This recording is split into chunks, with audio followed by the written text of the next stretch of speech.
నమస్తే express minute కు స్వాగతం. ఆంధ్రప్రదేశ్ కు సంబంధించిన అప్డేట్స్ చూద్దాం. ఏపీకి ప్రత్యేక హోదా కోరుతూ ఏపీలో బంద్ కొనసాగుతోంది. సిపిఐ ఇచ్చిన బంద్ పిలుపునకు విపక్షాలు మద్దతు తెలిపాయి. పెట్రోల్ బంకులు బంద్లో స్వచ్ఛందంగా పాల్గొంటున్నాయి.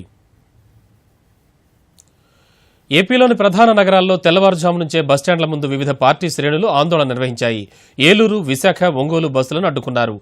కేంద్ర ప్రభుత్వం ఇప్పటికైనా రాష్ట్రానికి ప్రత్యేక హోదా కల్పించాలని నేతలు డిమాండ్ చేస్తున్నారు. ప్రభుత్వ పథకాలను ప్రజలకు చేరువ చేయడంలో కార్యకర్తలదే కీలక బాధ్యతని సీఎం చంద్రబాబు అన్నారు. విశాఖ పర్యటన ముగించుకుని వెళ్లే ముందు ఎయిర్పోర్ట్లో పార్టీ కార్యకర్తలతో ఆయన సమావేశమయ్యారు. తూర్పుగోదావరి జిల్లా పెద్దాపురంలో మీ ఇంటికి మీ భూమి కార్యక్రమాన్ని ఆర్థిక మంత్రి యనమల రామకృష్ణుడు, హోంమంత్రి చినరాజప్పలు లాంఛనంగా ప్రారంభించారు. నకిలీ రికార్డులతో రైతులు మోసపోతున్నారనే ఆన్లైన్ విధానం తెచ్చినట్లు మంత్రులు వెల్లడించారు.